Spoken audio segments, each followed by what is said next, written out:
Imagine this. If Carlos Sainz gets a podium while he's at Williams, he'll become only the second driver in F1 history, save for Alain Prost, to get podiums with all three classic F1 teams. And I want that thought to really sink in for a moment. The spanner of speculation?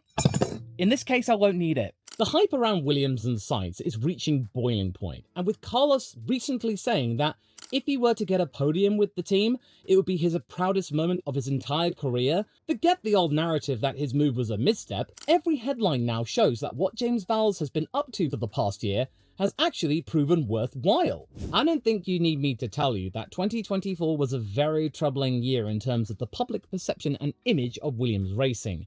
The wheels were coming off the wagon after a fairly solid 2023, when all of the eccentricities and weaknesses and oddities were really becoming apparent. It was looking like it was going to be yet another false dawn for the team. Seriously, Vowles took an absolute bashing from the media. Now, I'm not going to sugarcoat it. I was wrong to be optimistic about Williams last year. That was a year to forget. But it was the year that had to happen. But this year, much better. And you don't need to take my word for it, because the team is more than happy to tell you every single reason why the team will be better this year. They're even actually starting to get quite confident, which is nice to see. And one important thing that needed to go right was the shakedown of the 2025 Williams car, which was refreshingly simple. The team assembled the car, ran a flawless session at Silverstone, and returned to the pits just as planned. For some people, this no-nonsense performance may be completely unspectacular, but for Williams, it shows that they are now operating like a true F1 team should. This journey has been a long time coming, and it's now been proven to us all that all of the hype that had been surrounding the team ever since Carlos Sainz undertook his first day with the team in Abu Dhabi after the season of last year ended, well, it's now borne fruit. There is proof now that all of the stuff they've been doing over the winter has yielded a team which is actually somewhat competent. In fact, very competent. And these are the kind of examples and results that you cannot get from pay drivers alone, or complete greenhorn drivers, brand new people, rookies, even if they are from the team's academy. Or if you're a driver whose father gave the team a very swanky simulator for the trouble.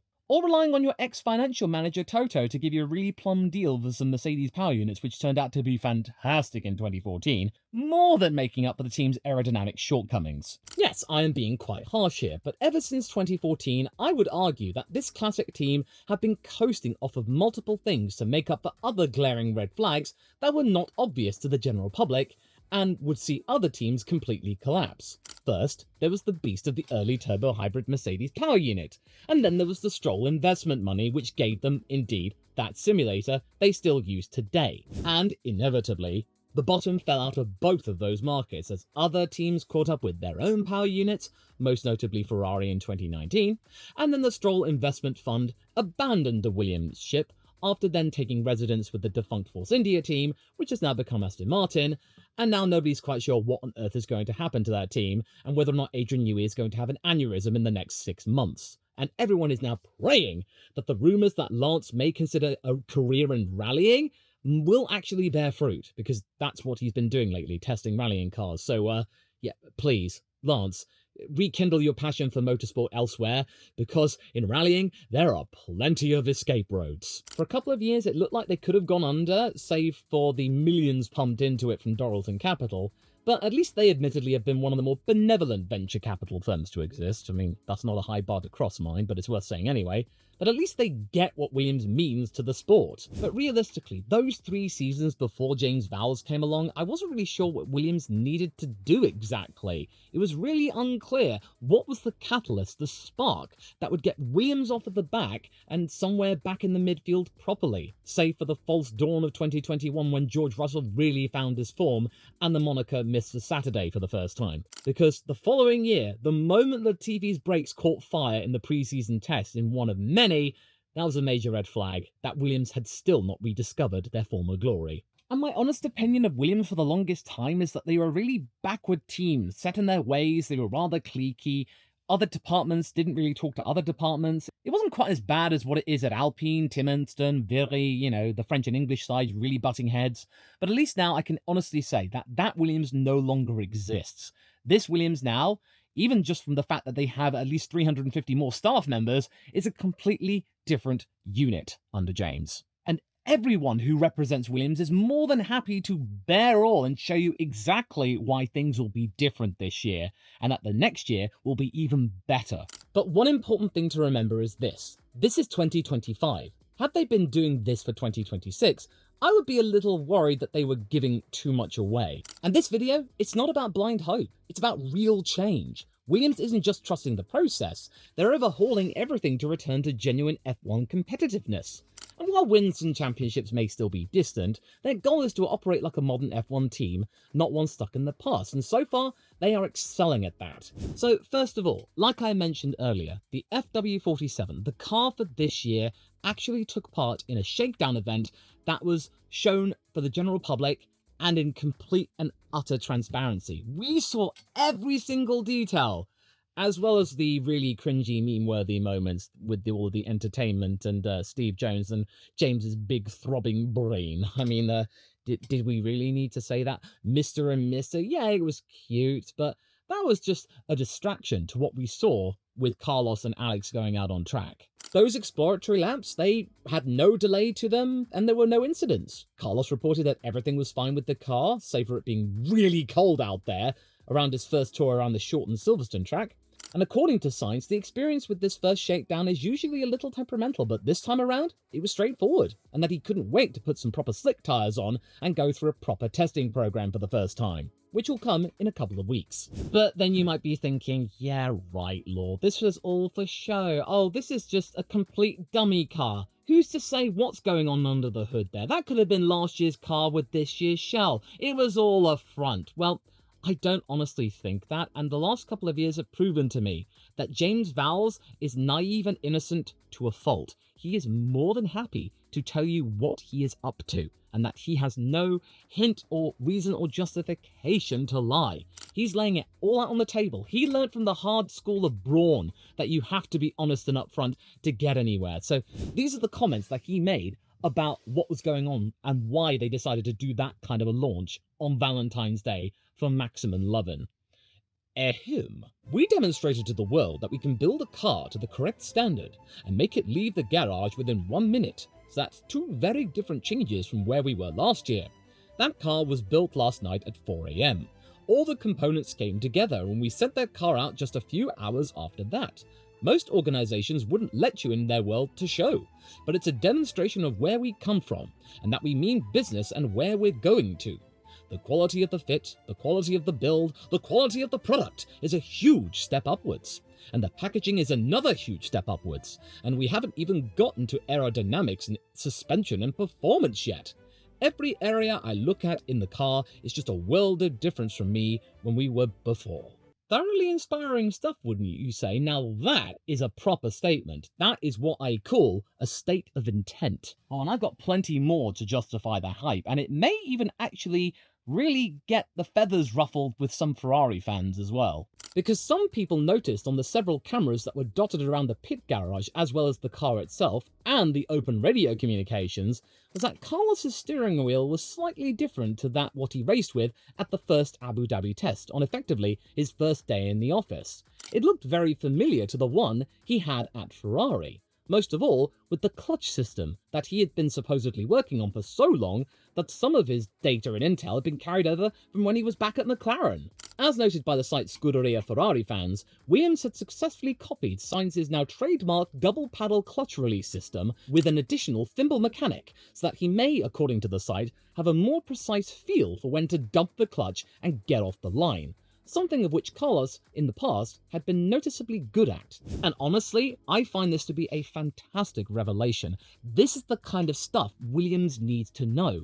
The mindset and intricacies of front-running teams. Something, as I've said, they've been lacking, because even though they got Alex Albon, who may know a few things from Red Bull, they need this extra bit from a current juggernaut at the front, and Carlos provided it with his own system in the midfield. That is crucial to have a great start, to either not lose more positions or even gain a couple from your competitors. And what that article also notes, from a comment that James Vowels made, is that Carlos and Alex, they are really, really close when it comes to certain things on a technical level, including a general feeling of driving styles and processes to do with start line procedures, which this could be implemented into Alex's car if he can get his head around it, and that could improve the likelihood of both drivers getting a good start, and maybe even rivaling the likes of Alpine's start system. All of this making me recall what Carlos said not long after he started the Abu Dhabi Grand Prix weekend, that he was committing huge swathes of Ferrari sensations, workflows and the like to memory to take with him over to Williams. By the way, that's not illegal to just bring over the memories and sensations of your bum and your hands and the like and what you see with your own eyes.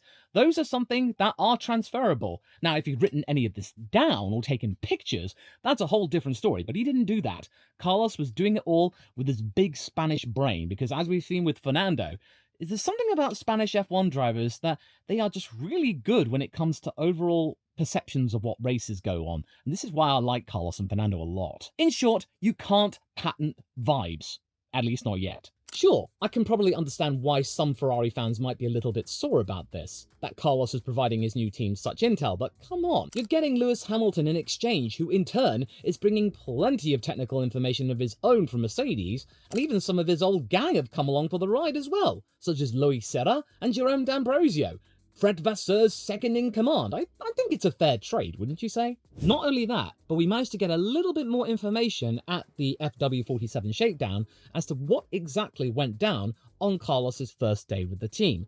What exactly did they learn before the winter break to then carry over in the preparation for the 2025 season to maybe give Carlos a little bit of an extra boost right off of the line, so that means they can get something this season. And according to an interview that Vowles undertook with motorsport.com, even though it would be a narratively wholesome story, the kind of things that Sainz can bring to the table are things that Franco Colapinto simply couldn't provide objectively. And yet again, I am more than happy to share with you because I want to prove to you all this isn't just blind hype. Franco, for all of his skill in the car, obviously we were almost teaching him along the way what the control systems do. We now have an expert in it that has won races, and that's really brought the team up. So not even driving the car, I can just see a dimensional change in how we're performing, from where we were before to where we are today. When he tested in Abu Dhabi, he gave us very good instantaneous and direct feedback on the aerodynamics. The good news is he is aligned with Alex, and the more good news is there were areas we were targeting for 2025. We were able to understand where our weaknesses lay relative to a car he'd driven just a few days before that had winning potential. And more importantly, make sure that the direction of travel that we're in, which I'm pleased to say is correct, was on the right pathway. He knows what excellent looks like. He was in a race-winning category last year, and a car that was a benchmark for a lot of the year, so he brings that with him. And then Vowles goes on to say that, naturally, Carlos merely wearing Williams gear is enough to lift the shoulders and the spirit of anyone who works the Oxfordshire-based team, so him just walking into the room and smiling is enough to make everybody positively giddy. There you go. The team are no longer in a position where they have to spend a lot of time teaching rookies how to drive the car and just get it off the line, or having to put up with drivers who may or may not want to be there, or be deserving of a spot in F1, other than they come with a lot of money behind them that is instrumental in even making sure the staff are paid. Look, I know that many people these days have taken to heart the legend that is the GOAT Pastor Maldonado and his win in 2012 at the Spanish Grand Prix. Now, I'm not taking that away from him whatsoever. He deserves that win in fending off the likes of Fernando Alonso on his home turf to boot. But let's be real here. The driver only got that seat with Williams because he had $50 million to his name. Now, I know he did well in GP2, that certainly helped, but getting that deal with Williams, the PDVSA money, that was very important, because I could easily imagine that if Williams hadn't gotten that funding in 2011, that team would have gone bankrupt by the end of 2012. And honestly, the same goes for the Doralton Capital money of 2020 and the Latifi-Sofina Empire providing X million dollars amount a year. All of that funding came at a pivotal time, where Formula One was changing in 2022. Williams would have not had the reserves, capital, or personnel or expertise to be able to pull it off. They could have easily shuttered shop after what happened with the big cough of 2020. What I'm trying to say is that the team has had to rely on handouts on various descriptions for the past 15 years or so. Well, no more. No more of that. They're now at a point where they are capable of securing two drivers who are not only proven quantities in the sport, but are also somewhat harmonious with each other when it comes to how to, well, operate and set up a car, which is something I feel has helped McLaren kick on as of late in particular, with reportedly Norris and Piastri having relatively similar driving styles, which has probably aided car development. And if the rumours are true, and the new car of theirs, the MCL39, has netted up to half a second's worth of pace at this point of the regulation cycle, then oh my goodness. Could Williams see an uptick of performance of a similar amount that means they finish 5th in the constructors, beating everyone in the midfield? Well, I mean, it's entirely possible if they've updated their procedures and they got two big name drivers. Now, okay, I want to talk about Franco Colapinto. Did Williams allow him to get away? Well, why should we care, Law? He's over at Alpine now. Where does he belong in a Williams-themed video? Well, this is the next thing that makes me think that James Vowels is really thinking with four-dimensional chess. And I mean the real four-dimensional chess. I'm not talking about the phrase that's been bandied about regarding geopolitics lately. Yes, he's over at Alpine now, under the gaze of Flavio Briatore, the lustful days of Flavio. That will be the case for the next 5 years, yes. But he is still relevant to the Williams story, as, yet again, James Vowels is more than happy to tell us in excruciating detail.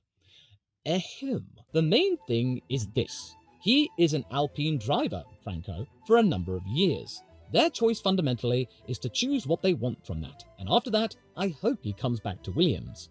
There is a period of time where I hope he is racing for Alpine, and the reason we did it is that I really want him to be racing in 2025 or 2026, and this is the best chance he has without being with us. But ultimately, Franco is my driver, who I want back in the car after a period of time, and he will return to Williams.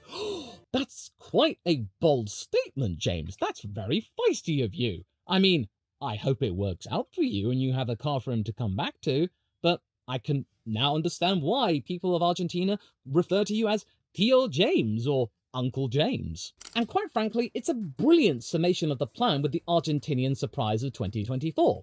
Whilst it would have been nice to see Franco stay at Williams for the 2025 for poetry's sake, the reality was laid bare that same season, and with Logan Sargent's tenure with the team. Yeah, the main F1 team, it's no place for rookies right now because Williams is still in the business of regenerating itself. The appointment of Logan Sargent was just a rushed decision. And by the way, it was not James who chose Logan. He had to make do with what Williams chose for him before he arrived. The team needs drivers right now who have a strong pedigree, which is what Carlos Sainz brings to the table, which is further enhanced by his skill set being fortunately similar, apparently, to the established faculties of Albon.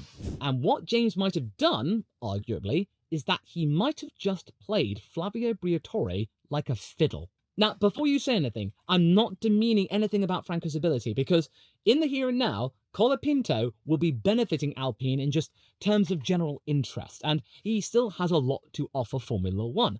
I don't think Franco's story is over with this sport, and now, for the next couple of years or so, Alpine have the wherewithal and the facilities to be able to accommodate a young rookie, because even though they are doing their best to completely dissemble the Alpine Academy, they still have an academy and an infrastructure that can accommodate young drivers. So that is something that James wanted to make the most of. Milk for all that is worth, not on Williams' dime. And they got plenty of dimes from Briatore, who wanted that kid right here, right now. Up to $15 million, so James is like, oh, thank you, Flav. Alpine will have to foot the bill in terms of further training up the youngster in order to prepare for a likely race seat in 2026 or even later this year if they want to maximise the potential of the Argentinian. They will have to plough all the time and money into ensuring that he's a worthwhile asset for their cause. And honestly, it doesn't really matter if Franco doesn't go back to Williams because, hey, if he sticks around at Alpine and it all works out for him, then James will be going, okay, I played my part. He went through the Williams Academy, he got into Formula One, someone's on the grid under my watch. I feel like I've achieved something, so James wins in that regard. But if Alpine don't get much of him in return, or are attracted by an even more enticing prospect and Franco is dropped, or he gets sick and tired of the team, and then Williams kick on in the next regulation cycle with Albon and Sainz, and either they move on or they choose to retire, then Franco might feel like an urge to come back and make the most of this team that he grew up with, having gained a few years more experience himself, and then James will have the first preference for the guy. And there you go. Win, win, win, win, win. James, it's all coming together, basically. Sure, James did fumble with Logan in terms of giving him a second season, but he was inheriting an awkward situation in 2023, where the old guard had rushed Logan into the seat after it became really clear the team was in no position to attract outside drivers when Latifi was dropped. No disrespect to Logan or anything, that's just how slipshod the team was at the end of 2022. In any case, that shakedown, this exercise of showing everything to everyone, was not a naive effort. And hey, I'm not saying James Vowels is perfect and that the sun shines out of his posterior. He has made plenty of gaffes in his first couple of seasons as Williams team principal. I will not forget, or essentially forgive entirely, what he said about Mick Schumacher. Now, I know some of you might be saying that he was true, he was only being honest, but it could have been phrased better, so that means Mick's mum didn't have to give him a haranguing. They've been through a lot, just leave them alone. But at least we can say now, all of the stuff of last year, it can be put to bed. What we've seen right now, before we've even started this season, is that Williams, they're ready, and all of the hype is real. It's there. It's all plain to see. The car works. Carlos is happy. They even feel confident for a cheeky podium if the people up front get into a bit of an argy-bargy, and then Williams can pick up the pieces, both Alex and Carlos. But at the same time, for 2025, Carlos knows that he has to manage his expectations, that, for the most part, he'll be contesting for 7th place finishes at best, and maybe somewhere more like towards P15. They hope to at least not be out in Q1. But hey, at least Williams are now acting like an F1 team should now, instead of just a complete and utter mess with no sense of direction, or you think they've gone somewhere, but actually they've gone 10 steps backwards. Quite frankly, I think they've restored all of the goodwill that they lost during 2024 before Franco came along, and then some. And talk about goodwill. That is something that F1 hopes to manifest with their glitzy F1 Live event, where all 10 car liveries for 2025 will be showcased to us all. If you would like to see my live reactions, you can just come over here, make yourself comfortable, and join me as we watch it all in real time, and how cringy it might be. And if it's already transpired, here's the replay, or if I can't make that work, here's a video you might like. I'll see you over there.